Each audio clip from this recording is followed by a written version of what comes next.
Quería compartir con vosotros un texto que para mí ha sido muy especial y que en estos últimos días me ha traído muchos ecos, o sea, como que el Señor lo vuelve a traer a mí porque quiere profundizar más y es un texto que me ha bendecido mucho y creo que el Señor quiere bendecirnos todavía más con esto. Entonces vamos a Mateo 6, el Evangelio de Mateo, capítulo 6, del versículo 19 al 34. Es un texto muy bonito y a mí me ha servido mucho porque las veces en que yo he sabido reconocer la autoridad de este texto, he visto victoria. Las veces en donde me he distraído de lo que Dios me está llamando con este pasaje, ahí las cosas no han ido tan bien como yo esperaba. Pero bueno, lo quiero compartir con vosotros y vamos a ver qué nos quiere decir el Señor con esto, aquí y ahora. El verdadero tesoro. No os acumuléis tesoros en la tierra, donde la polilla y la herrumbre destruyen, y donde ladrones penetran y roban. Sino acumulaos tesoros en el cielo, donde ni la polilla ni la herrumbre destruyen, y donde los ladrones no penetran ni roban. Porque donde esté tu tesoro, ahí estará tu corazón. La lámpara del cuerpo es el ojo. Por eso, si tu ojo está sano, todo tu cuerpo estará lleno de luz. Pero si tu ojo está malo, todo tu cuerpo estará lleno de oscuridad. Así que la luz que hay en ti es oscuridad. ¿Cuán grande no será la oscuridad? Nadie puede servir a dos señores, porque aborrecerá a uno y amará a otro, o se apegará a uno y despreciará al otro. No podéis servir a Dios y a las riquezas. Por eso os digo, no os preocupéis por vuestra vida, qué comeréis o qué beberéis, ni por vuestro cuerpo, qué vestiréis. ¿No es la vida más que el alimento y el cuerpo más que la ropa? Mirad las aves del cielo, que no siembran ni ciegan, ni recogen en graneros, y sin embargo, el Padre Celestial las alimenta. ¿No sois vosotros de mucho más valor que ellas? ¿Y quién de vosotros, por ansioso que esté, puede añadir una hora al curso de su vida? O por la ropa, ¿por qué os preocupáis? Observad cómo crecen los lirios del campo. No trabajan, ni hilan. Pero os digo que ni Salomón, en toda su gloria, vistió como uno de estos. Y si Dios viste así a la hierba del campo, que es hoy y mañana es echada al horno, ¿no hará mucho más por vosotros, hombres de poca fe? Por tanto, no os preocupéis diciendo, ¿qué comeremos? ¿O qué beberemos? ¿O con qué vestiremos? Porque los gentiles buscan ansiosamente todas estas cosas. Que vuestro Padre Celestial sabe que necesitáis todas estas cosas. Por tanto, no os preocupéis por el día de mañana, porque el día de mañana... Perdón, me he comido algo. Porque los gentiles buscan ansiosamente estas cosas, que vuestro Padre Celestial sabe que necesitáis de estas cosas. Y aquí están. Pero buscad primero su reino y su justicia, y todas estas cosas os serán añadidas. Por tanto, no os preocupéis por el día de mañana, porque el día de mañana cuidará de sí mismo. Bástale cada día sus propios afanes.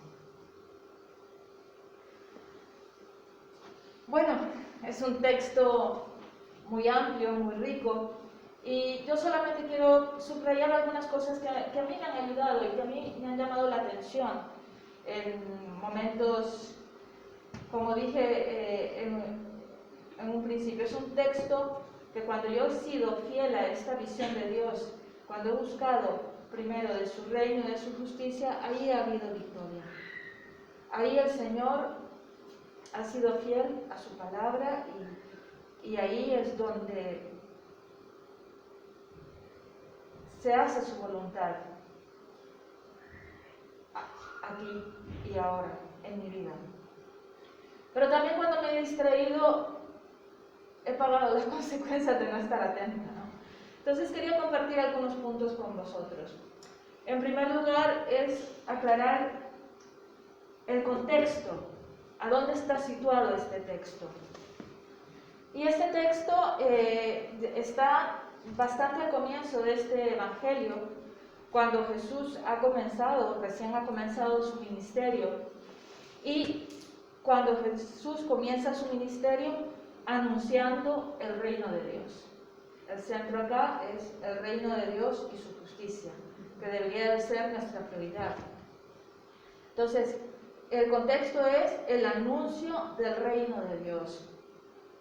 Y este anuncio viene marcado por, esto lo podemos leer al principio, en Mateo 4:17, no es necesario que vayáis ahí, solamente lo doy de referencia. Porque Jesús comienza anunciando el reino, diciendo: arrepentíos, porque el reino de Dios ya está.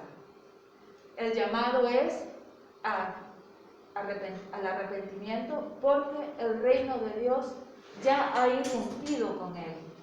Dios se ha hecho carne, el reino de Dios ha llegado, por lo tanto tenemos que estar preparados. Por lo tanto, la manera de preparar nuestro corazón es el arrepentimiento. Y es curioso porque es un detalle que también se nos escapa muchas veces a nosotros. ¿A quién le está hablando aquí Jesús? Al pueblo de Israel, al pueblo escogido. Es Dios que ha venido a rescatar a su pueblo, es Dios que ha venido a llamar a su pueblo, a un pueblo escogido. Se escoge a Abraham y de Abraham se hace toda una nación. De ahí que es Jesús, es Dios encarnado en Jesús, que está llamando al pueblo escogido al arrepentimiento, a que se vuelvan a Él. Luego ya propiamente este texto lo encontramos dentro de lo que se conoce como el Sermón del Monte. Y el Sermón del Monte es, en este evangelio, de una manera muy especial, aparece en todos los evangelios, pero a mí me gusta mucho el evangelio de Mateo porque aquí se ve claramente cómo Jesús comienza su ministerio y después de anunciar ese reino y de su arrepentimiento y de estar llamando a su pueblo, da el Sermón del Monte, que es donde se resume lo que va a ser la vida de ese reino que ya está comenzando con él. Aquí se nos dice qué es lo que Dios espera de nosotros. Si Dios ha venido a reinar, si Dios está construyendo ya con Jesús un reino, pues Jesús, del capítulo 5 al 7, capítulos 5, 6 y 7 del Evangelio de Mateo, es el Sermón del Monte. Es que nos explica qué es lo que caracteriza a ese reino, qué es lo que Dios espera de nosotros como nuestro rey, como nuestro gobernante. Es, por así decirlo, una constitución. Si España tiene una constitución, si mi país, El Salvador, tiene una constitución, si Perú, Colombia y, en fin, Portugal y Estados Unidos y todas las naciones representadas tienen su propia constitución y sus propias leyes, el reino de Dios también tiene su constitución. Y aquí está lo que Dios espera de nosotros. Aquí están nuestros derechos y nuestras obligaciones.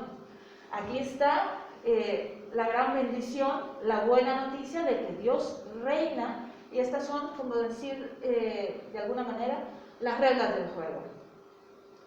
Entonces, bueno, contextualizando más este texto, podemos ver de que el recorrido del Sermón del Monte, en el capítulo 5, Jesús en el versículo del capítulo 5, en el versículo 17, nos dice que Él no ha venido para abolir la ley de Israel, sino para darle su cumplimiento.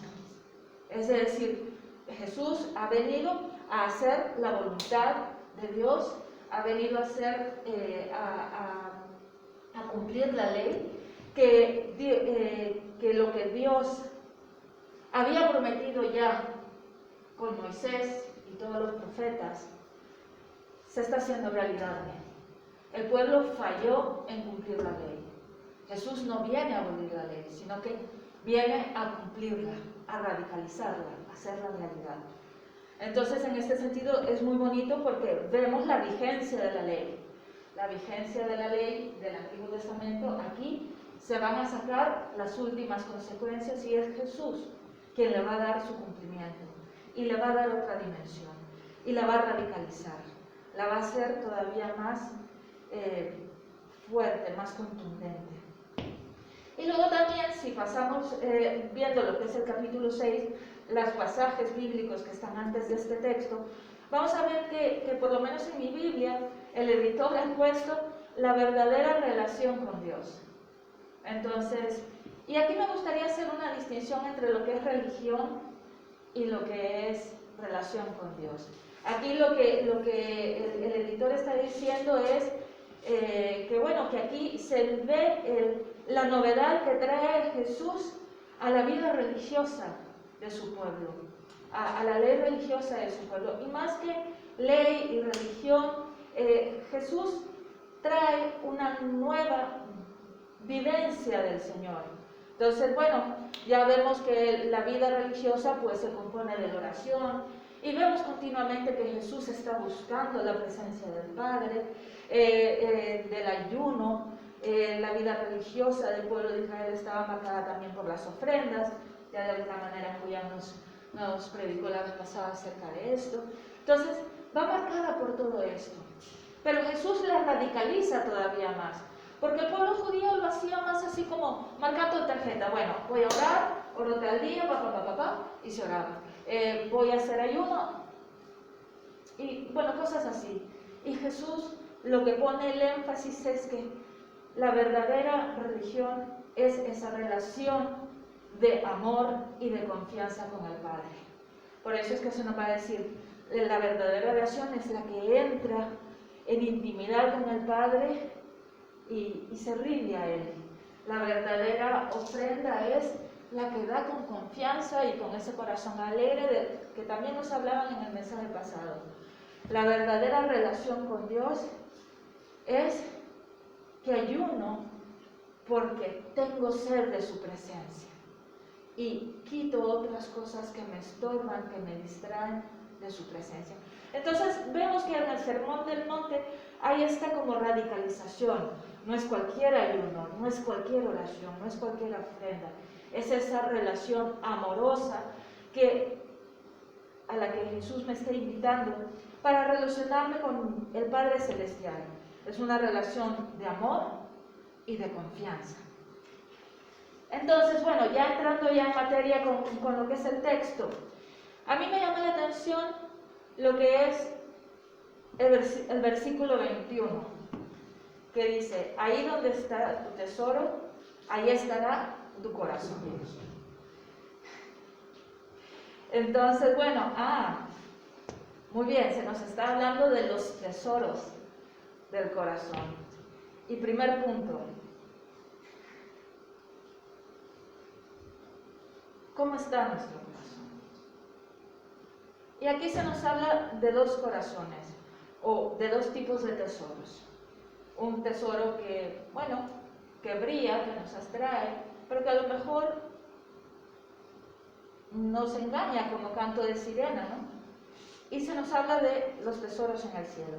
Jesús dice, no acumuléis tesoros en la tierra porque la polilla y la herrumbre pues acaban con él.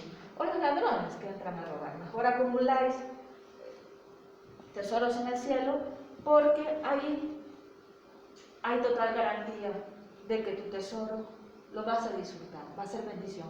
Nadie te lo puede quitar, no se caduca, nadie te lo puede robar. Entonces, ¿qué queda claro aquí? Sobre todo en el versículo 24. Nadie puede servir a dos señores. Hay que escoger. O estamos en el mundo, en esa tierra, en esas cosas, o estamos en el Señor. Aquí no hay vuelta de hoja. Aquí es Jesús llamando a su pueblo a decir: buscad del Señor. Y también me llama la atención porque es un mensaje que nos dice: no hay camino intermedio. O estás con Dios o estás en otra parte. Pero no se puede estar coqueteando con las dos cosas. Y Jesús es categórico, porque no alcanza la vida ni el tiempo para andar probándolo todo. Tienes que decidir. Y en esta vida el Señor también pide decisión. No hay un camino intermedio. La verdadera vida está con Él. Todo lo demás es un espejismo, son ilusiones, todo lo que tú quieras. Entonces, otro aspecto que me gustaría ver es que para poder escoger entre dos tesoros, no siempre es tan fácil, porque bueno, hay muchas cosas que están ahí que nos llaman la atención. Y bueno, y también Jesús ha dicho: ahí donde está tu tesoro, ahí está tu corazón. ¿Qué quiere decir esto? Que ahí, dependiendo cómo yo valore la vida, ahí me lo voy a jugar. Como yo vea la vida, a eso le voy a apostar. Entonces, la pregunta que nos está haciendo aquí Jesús es: ¿qué valoramos? O lo que nos está pidiendo que revisemos en nuestras vidas son nuestros valores. ¿Cómo vemos la vida? Y llama la atención el criterio que da, y es algo que siempre me había intrigado a mí esto, porque de repente te está hablando de dos tesoros y que bueno, que no se puede servir a dos señores y todo eso, y de repente en el versículo 22 te dice: la lámpara del cuerpo es el ojo. Y tú dices: ¿ah? Y bueno, parece que está hablando de otra cosa, ¿no? Pero es algo que está muy ligado a lo que él está hablando. ¿Por qué? Porque cómo vemos la vida, las opciones, los valores a los que le apostamos, o nos dan luz o nos dan oscuridad. Entonces, en este sentido, Jesús comienza a hablarle al pueblo diciéndole: cuidado con el ojo malo. Y esto es algo muy bonito, porque en la Biblia, el ojo malo, el lenguaje bíblico para el ojo malo es la persona, por así decirlo, cuando la Biblia habla de que tu ojo es malo, si tu ojo es malo, lo que te está diciendo en última instancia es: el ojo malo es un ojo avaro, tacaño, agarrado. La persona que tiene el ojo malo es la persona que lo quiere todo, todo para ella. Nunca es suficiente, lo quiere todo para ella, todo lo acumula, todo lo acapara. Y lo va atesorando, apilando, y eso es el ojo malo también. Entonces, cuando la Biblia habla del ojo malo, es esa actitud del corazón, es cuando mi ojo solo ve mi interés, mi conveniencia, y todo, dinero, cosas o cualquier cosa, es para mí, y no lo comparto con nadie. Somos agarrados. Pero también en el lenguaje bíblico, el ojo malo no solamente se refiere a lo material, a ese afán de acumular solo para mí y ser tacaño y ser avaro y ser codicioso y querer tener cada vez más y más, sino que también el ojo malo en la Biblia se refiere a la carne, a los sentimientos, a las emociones. Y la persona con el ojo malo en la Biblia es la persona envidiosa. Es la persona que, como quiere todo para ella, no puede reconocer ojos bonitos en cara ajena. Como quiere todo para ella, si alguien tiene algo que ella no tiene, ahí está la relación de envidia. El ojo malo en la Biblia es esa persona que siempre se está comparando con otra. Y como bien sabemos, las comparaciones son odiosas. Entonces, tal vez resumiendo un poco o diciéndole en un lenguaje más actualizado a nuestra vida, la persona con ojo malo es una persona egoísta, centrada en sí misma. Es la persona que tiene un ego tan grande que todo gira alrededor de ella. Es una persona que se mira al ombligo. Es una persona que solo es capaz de ver su mundo, su necesidad, su vida, sus metas. Y todo gira alrededor de ella. El mundo gira alrededor de ella, la gente gira alrededor de ella, las cosas son para ella y nunca está contenta con lo que tiene.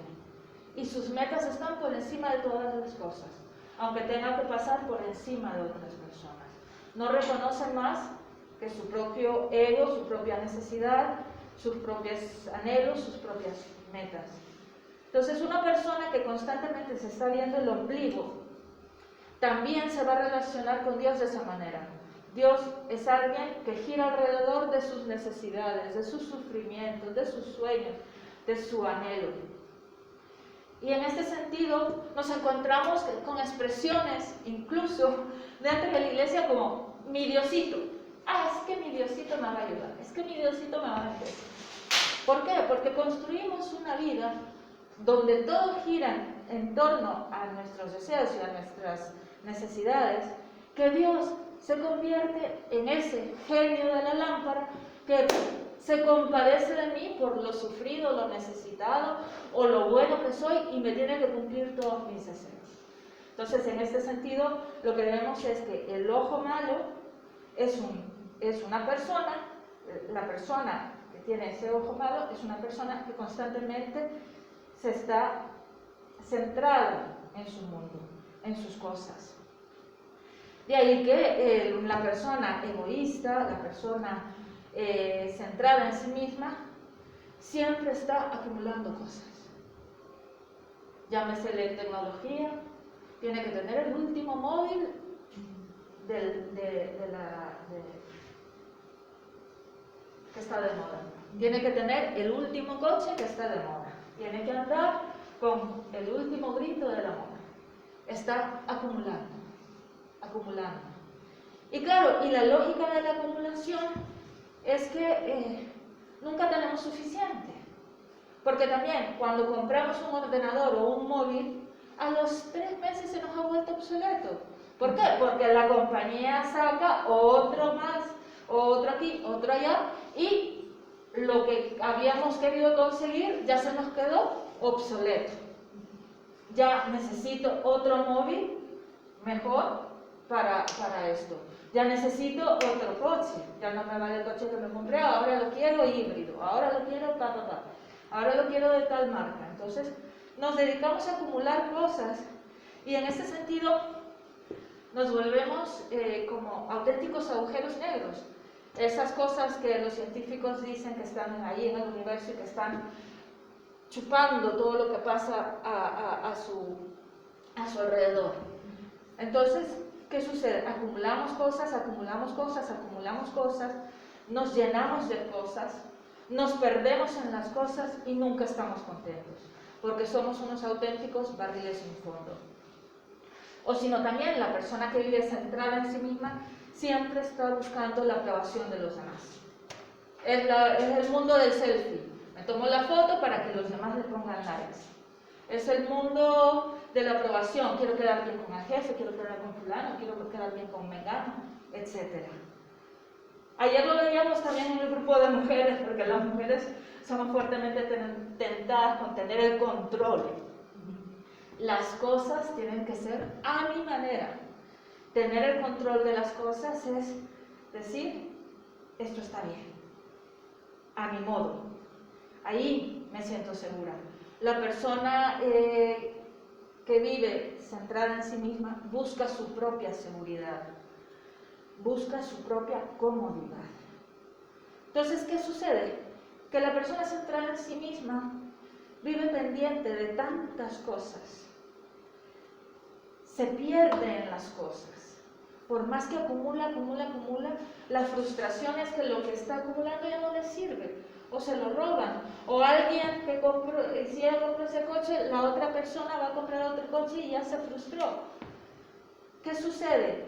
Que la persona que se centra en sí misma tiene una falsa identidad, tiene una identidad blandita, porque todo depende del último grito de la moda, de lo que dicen los demás, etcétera, etcétera, de su comodidad, y un día se siente cómoda de una manera y otro día se siente cómoda de otra manera. Entonces, en ese sentido, tenemos que el ser humano centrado en sí mismo se enferma, tiene su ojo malo, termina en oscuridad, porque en el mejor de los casos se cree Superman. En los 90 había una canción que causaba mucha risa, porque era en inglés, pero decía de que era un tío que decía que él era demasiado sexy para su coche, para su mujer, para su casa, para todo. Yo creo que muchas veces nos puede pasar esto cuando nos miramos el ombligo, cuando nos miramos nuestras propias necesidades, que nos creemos demasiado buenos, que nos creemos, Dios me tiene que dar esto porque soy muy buena, Dios me tiene que dar esto porque, qué bien. O a veces también caemos en actitudes un poco de que al compararnos con los demás decimos, yo soy demasiado bueno para esta persona, o yo soy demasiado bueno para tal y cual, yo soy demasiado bueno para esta iglesia, por poner un ejemplo también, yo soy demasiado bueno. Entonces, ¿qué sucede? Que hay una falsa identidad, nos llegamos a creer lo que no somos y nos pinchan y nos desinflamos. O también puede pasar que, como es una persona que está buscando la seguridad y su identidad en el sitio equivocado, puede pasar también que sea una persona que termine resentida, porque al final las cosas no le salieron como quería. Al final no puede tener las cosas que según ella se puede merecer. Al final, ¿cómo es que se llama? Como siempre está buscando más cosas, como siempre está buscando aprobación, y nadie le reconoce su talento, nadie le reconoce lo que vale, lo bueno que es, lo aquí y de allá, termina resentido, viéndose el ombligo, y no solamente viéndose el ombligo, sino que comienza a ver con lupa a los demás y ver los defectos de los demás. Y aquí entra una lógica horrible, que es la lógica de la acusación. Y la lógica de la acusación es una lógica demoníaca. En la Biblia, Satán o diablos, ya se nos ha dicho muchas veces en los mensajes, es la lógica del enemigo, la lógica del fiscal acusador, que solamente se fija en los defectos. De ahí que si dentro de nosotros está esa lógica de juicio, de crítica, de compararme con los demás, que yo soy bueno, este es malo, y todo esto, ahí se nos está metiendo una lógica que no viene de Dios y que nos destruye a nosotros mismos, que nos deja más sumidos en el resentimiento y que nos deja dinamitando las relaciones con los demás, ¿no? Por eso también Jesús dice, qué oscuridad la de este pobre ojo, ¿no? Aquí lo tenemos, porque si tu ojo está malo, todo tu cuerpo estará lleno de oscuridad. Así que, si la luz que hay en ti es oscuridad, ¿cuán grande no es oscuridad? O sea, si solamente te estás viendo el ombligo, vives en un mundito muy reducido, muy oscuro, evaluando siempre cosas desde tu perspectiva, desde tu mezquindad, y perdiéndote en las tinieblas. terminas perdido entre cosas, entre oscuridad y las tinieblas. Y es ahí donde se te roba el gozo. Y no solamente el gozo, sino que se te roba la vida y la salvación. Pero bueno, en contraste con este ojo malo, Jesús habla de acumular tesoros en el cielo. Al lado de estos falsos tesoros que yo me construyo desde mi necesidad, desde mi mundo, desde todo esto, Jesús habla, dice, el verdadero tesoro, el verdadero gozo, la verdadera felicidad, la vida entera, la vida auténtica, la vida plena, está en acumularse tesoros en el cielo. ¿Qué quiere decir esto? Que bueno, que la vida verdadera no está centrada en uno mismo, sino que está centrada en Dios. La vida verdadera es la vida centrada en ese Dios que se ha encarnado en Jesús. Si queremos saber cuál es la vida verdadera y el tesoro verdadero, es ver a Jesús. Y para poder salir de uno mismo, para poder salir de la maldad de ese ojo que todo lo mide desde su conveniencia, desde su interés, desde su mezquindad, es importante el arrepentimiento. El arrepentimiento es fundamental, ya lo hemos dicho, Jesús inaugura, y también Juan el Bautista, que fue precursor de Jesús, cuando se anuncia la llegada del reino de Dios, lo primero que nos dicen, arrepiéntete. Y como ya sabemos por otros mensajes, el arrepentimiento en la Biblia es un cambio de mente. Si la tendencia natural mía es verme el ombligo, ahora tengo que ver a otro punto. Y el arrepentimiento es un cambio de mente. Ya no me rijo por cómo yo veo las cosas, sino que me rijo o me quiero regir por Dios, que es el auténtico tesoro al que estoy llamado a seguir, ¿no? O al que estoy llamado a tener. Entonces el arrepentimiento es ese cambio de mente, es darme cuenta lo reducido de mi mundo y abrirme a algo más. Es cambiar mi mente y mis ideas y mi manera de pensar por cómo las ve Dios. Y el arrepentimiento es decir, es reconocer mi pecado. Es reconocer que viéndome el ombligo no he podido descubrir el propósito para el que fui creada. Todos hemos sido creados con un propósito. También se nos ha dicho que el pecado, según la Biblia, es fallar al blanco. Todos hemos nacido con un propósito. Y el pecado es no ser fiel al propósito que hemos nacido. Ahora yo te pregunto, ¿cómo se puede acertar al blanco si me estoy viendo el ombligo? Si yo cojo el arco y la flecha y me estoy viendo el ombligo, ¿podemos dar al blanco? No.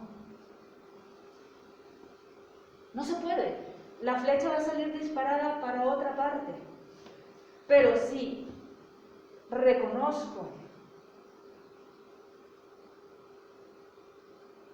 que ni siquiera sé cuál es el propósito para el que Dios me ha creado, comienzo a buscarle a Él y comienzo a confiar en Él, y es Dios que me hace tensar ese arco de bronce que dice el Salmo, ¿no? También el arrepentimiento, porque claro, es mi orgullo lo que me ha dicho, lo que está bien y lo que está mal en la vida. Yo digo, esto está bien y esto está mal. Y es lo que le pasa a Adán y Eva cuando comen del fruto del árbol del bien y del mal. Ellos deciden lo que está bien y lo que está mal, y no tienen idea, porque le han dado de la espalda al Creador, han desobedecido al Creador. Entonces el arrepentimiento es saber que yo, viéndome el ombligo, no puedo dar al blanco. Y el arrepentimiento es reconocer mi orgullo y decir, Señor, yo no sé, dímelo tú. Y ahí en este sentido el arrepentimiento es reconocer que Dios es Señor. Y cuando dejamos de vernos a nosotros mismos y volvemos la vista hacia Él, es donde ese ojo malo es sanado. El ojo bueno en la Biblia es la persona que puede ver más allá, que tiene a Dios, que busca a Dios y que puede ver objetivos más grandes. Aquí Jesús también lo dice, lámpara del cuerpo es el ojo. Si tu ojo está sano, tu cuerpo está lleno de luz. Entonces hay que buscar la luz. Y la luz es Dios, Dios que se ha encarnado, como nos dice el Evangelio de Juan, ¿no? Entonces el ojo bueno ya no vive centrado en sí mismo, sino que busca hacer la voluntad del Padre. Si quieres saber lo que es bueno, si quieres hacer la voluntad del Padre, si quieres saber cuál es el propósito para el que fuiste creado, vuelve a ver a Jesús. Porque Jesús es lo que Dios ha querido para nosotros. Ese hombre de verdad que ha entregado su vida al Padre, que vivió su vida entregado al Padre y que vivió su vida entregado a los demás. Ya en otras prédicas hemos dicho que, bueno, Jesús resume la ley y los profetas en amar a Dios por sobre todas las cosas y a los hermanos. Y toda la vida de Jesús, todo su ministerio, sus milagros, sus enseñanzas, todo lo que hizo fue en amor al Padre, en obediencia al Padre y en amor a los demás, a nosotros. Entonces fue una vida entregada, fue una vida que siempre buscó. Jesús, siendo hijo de Dios, siendo Dios encarnado, siempre estaba buscando al Padre, buscaba ocasiones para orar. En Lucas, en el Evangelio de Lucas, esto es muy marcado. Jesús continuamente busca soledad para estar en intimidad con el Padre, para conocer al Padre. Y es por eso que Jesús, como busca y conoce y tiene esa relación íntima con el Señor, es que puede ver la vida de otra manera. Puede vivir en la confianza de que Dios está con él, que él tiene que ser fiel al ministerio, a la misión que Dios le ha encomendado y que Dios hará. Y Dios ha sido fiel. Cuando estamos viendo a Jesús y tratamos de entregarnos a Dios y a los demás, es cuando entramos en esa intimidad con Dios, es cuando entramos en esa intimidad con el Padre y le conocemos. Y es ahí donde podemos confiar que el Señor ha sido fiel. Cuando ya no veo solamente lo que yo quiero ver, sino que cuando ya estoy con el Señor, veo que toda mi vida Él ha estado conmigo y ha provisto mucho más de lo que yo podía valorar. Esa relación con Jesús, ese dejar que Jesús sane el corazón y que poder fijar mi vista en Él y en la relación que con Él puedo tener con el Padre, me lleva a vivir confiada, a vivir tratando de buscar hacer realidad el reino de Dios, porque para mí ha sido bendición y quiero bendecir a los demás. Entonces por eso es que Jesús puede ver la vida de otra manera. Que dice, no os afanéis, porque si viste a los lirios del campo, o sea, el ser humano que se mira a sí mismo solo quiere cosas y se las apropia y no las utiliza, se desperdicia. En cambio, el ser que está viendo a Dios mira agradecido la naturaleza, está maravillado con lo que Dios ha hecho. Y eso es muy bonito, porque cuando vemos a Dios, vemos su grandeza, vemos la naturaleza, vemos esos amaneceres, vemos esos... No sé qué te guste a ti más de la naturaleza, pero podemos maravillarnos de su creación. Se nos abre todo un mundo, y no solamente el mundo, se nos abre la historia deja de ser esa cosa de la lógica del poder, donde todo el mundo se atropella mutuamente, sino que puedes vivir confiado en esa confianza que nos demuestra Jesús, de que Dios es el Señor de la historia y que Él proveerá y que Él cuidará de nosotros. Lo único que nos pide es decir, mírame a mí, yo sé para dónde tienes que apuntar. Y en este sentido es cuando podemos vivir en la confianza, siguiendo a Jesús, siguiendo al Padre, entregándome a los demás, es que yo puedo vivir con una verdadera identidad. Porque Jesús nos enseñó a llamar a Dios Padre. Y nuestro Padre Celestial es mucho mejor de lo que nosotros imaginamos. Dios siempre supera nuestras expectativas. Dios siempre quiere bendecirnos, nos quiere cerca. Y qué más bendición podemos soñar que estar cerca de Él, deleitarnos en su presencia. Sí, hombre, lo que nos merecíamos era otra cosa. Ahora la primera bendición es estar con Él, deleitándonos en su presencia, sabiendo quiénes somos, que no dependo de la aprobación de los demás, que no dependo de las cosas que tengo, sino que dependo de saberme que soy hija de Él y que Él cuida de mí. Solamente quiere que esté atento a lo que Él tiene preparado para mí. Y es ahí donde nos encontramos con la luz, con la victoria. Por eso yo quiero terminar diciendo esto, es decir, las veces en donde yo he podido estar centrada en el Señor, centrada en lo que Él hace, he tenido una paz que sobrepasa todo entendimiento. He podido salir victoriosa de muchas circunstancias. He podido hacer la voluntad de Dios. He podido bendecir a otras personas. Y las veces en donde yo me he distraído de eso es donde ya las cosas no me salen tan bien. Donde sale la ida refunfuñona de que esta debería ser así, esta debería ser de otra manera. ¿Sabes? O sea, nos sale ese deseo de control que hablábamos ayer en el grupo de las mujeres, ¿no? Entonces, yo la verdad lo que te quiero animar es que decir, Jesús dijo esto tratando de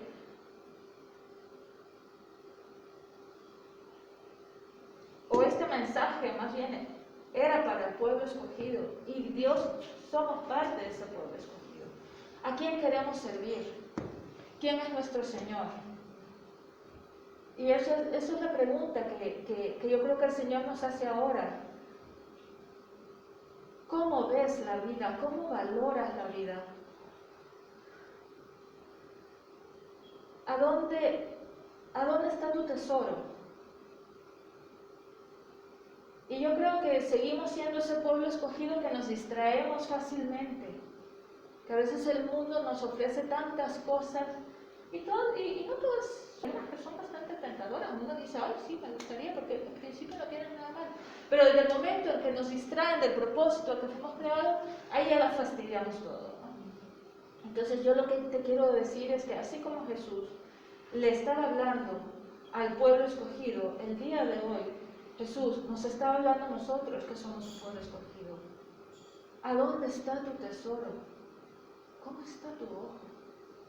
¿Estás centrado en ti o estás centrado en el autor de la vida, en la luz, en Dios? Entonces, bueno, yo creo que Dios, el Señor nos está invitando y nos está preguntando en quién confiamos, en nuestras fuerzas o en nuestros propósitos o en Él, su voluntad y sus propósitos. Y lo que sí me gustaría es que te tomes el tiempo esta semana de revisar esto, porque todos los que estamos aquí reunidos partimos de la convicción que queremos seguir a Dios, que Jesús es Rey, que Dios Padre es Rey. Y la pregunta es, ¿que Dios nos sigue siendo a estas alturas? ¿De verdad Jesús está reinando en este momento en mi vida? ¿Cuánto tiempo dedico a estar con Dios? 5 minutos. Todos los días. No me lo contestes a mí, contéstaselo al Señor. ¿En qué se te va la mayor parte de pensamientos? ¿Piensas en Él, su palabra, sus propósitos, en servirle? ¿O tienes 1000 afanes aquí en la cabeza? y te distraes con muchas cosas. ¿Cuáles son tus prioridades en última instancia? Porque una cosa es tenerlo claro aquí en la cabeza y otra cosa es lo que hacemos verdaderamente. ¿A dónde se va nuestro tiempo? ¿A dónde se va nuestro dinero? ¿A dónde se van nuestros esfuerzos? ¿A dónde se nos va la vida? Y yo creo que eso es lo que el Señor nos está diciendo. ¿De verdad soy tu prioridad? Y no lo dice para hacernos sentir mal, sino que para que le busquemos cuanto antes. Porque nosotros vamos a ser los primeros bendecidos de estar caminando en su luz, de saber quiénes somos y no perdernos entre tantas cosas. Es curioso, fíjate, porque aquí dice que los paganos se preocupan de todas estas cosas, ¿no? De qué comer, de qué vestir, de qué esto, que el otro, qué hago, que aquí, que allá. Esto es lo propio de la vida del pagano. Lo propio de nosotros es vivir en la confianza de que somos hijos de Dios, que Dios es fiel, que Dios es buen Padre y que tenemos que estar ahí. La pregunta en última instancia, ¿qué nos distrae de los propósitos y del amor de Dios? Y eso era un poco lo que quería compartir con nosotros. Pues sí, Señor, ayúdanos, Padre, porque queremos seguirte, te queremos a ti, esa perla preciosa. Queremos tú, que eres el verdadero tesoro, la luz, el propósito, el sentido, el gran tesoro de nuestra vida. Ayúdanos, Padre, a no distraernos. Ayúdanos a no buscar falsas seguridades ni nuestra comodidad, sino que ayúdanos a amarte y amarnos los unos a los otros.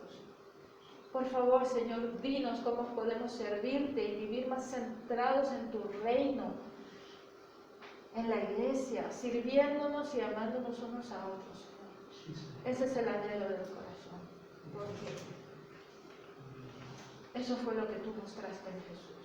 Una vida auténtica, una vida llena, una vida donde podemos estar confiados. Somos tuyos, Señor, queremos entregar de nuestras vidas.